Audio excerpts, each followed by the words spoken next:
Of the last 5 pandemics the world has faced in about a century, 4 had multiple waves of infection outbreaks. In some cases, the second or third waves turned out to be far more severe than the first. As governments around the world weigh the trade-offs between reopening their economies and continuing lockdown restrictions, what can we learn from history?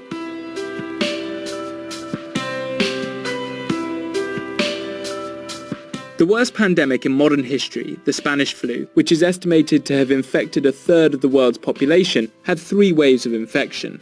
The first wave was in the spring of 1918, while the second wave happened in autumn that year. The third wave occurred a few months later, which lasted till the spring of 1919. You can see the pandemic peaked in the highly fatal second wave, which was responsible for most of the deaths. Many health experts have said that history may repeat itself. The World Health Organization has warned that the worst of the COVID-19 pandemic is yet to come. But with widespread unemployment and many companies battling to stay afloat, there are calls to end the social restrictions and reopen the economy. Tesla CEO Elon Musk has also lashed out at government stay-at-home orders as fascist, and that's a feeling shared by an increasing number of Americans. You heard Elon Musk's comments. I think that reflects a growing sentiment in this country where people want this to be over, and so that's going to tug against what the governors have to do. They have tough decisions to face. However, many analysts have warned against reopening the economy too soon, which may derail current efforts to stem the crisis. The island of Hokkaido in the northern part of Japan was forced back into a lockdown after a second wave hit the region more severely than the first. Singapore, which was lauded for its early efforts to stem the pandemic, also recorded a second wave of infections in March, mainly from imported cases and migrant workers living in packed dormitories.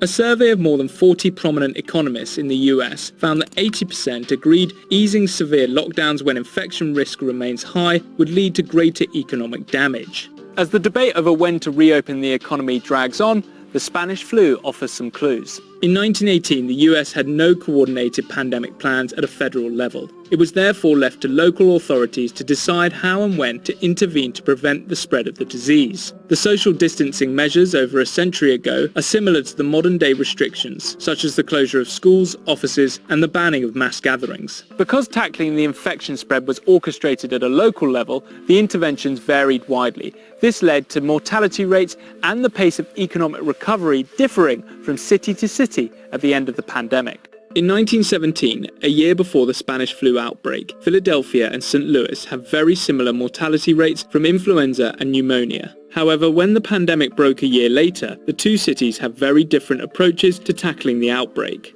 Philadelphia was very late to implement social restrictions and even allowed a large street parade involving some 200,000 people to go ahead in the middle of the outbreak. 3 days after the parade, every bed was filled in Philadelphia's 31 hospitals. In contrast, St. Louis officials intervened quickly, resulting in a much lower death rate. The evidence also shows that cities that intervened sooner and more decisively saw their economies grow faster after the pandemic was over. For instance, this graph shows how cities with stricter social distancing measures recovered faster 1 year after the 1918 pandemic. However, cities in red with more lenient measures generally performed worse.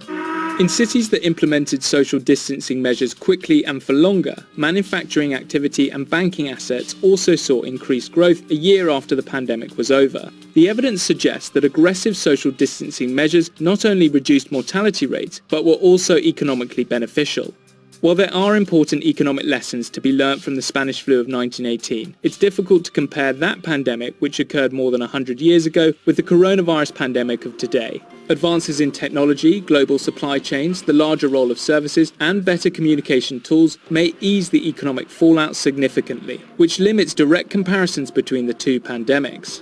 However, the evidence does imply that decisive social restrictions to reduce the severity of a pandemic plays a key role in the economic recovery process. So how can both livelihoods and lives be saved? While there are no easy answers, looking into the past offers a glimpse into the future.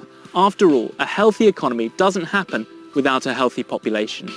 Hi guys, thanks for watching our video. If there are any topics you'd like us to cover in the future, comment below the video to let us know. And remember, don't forget to subscribe.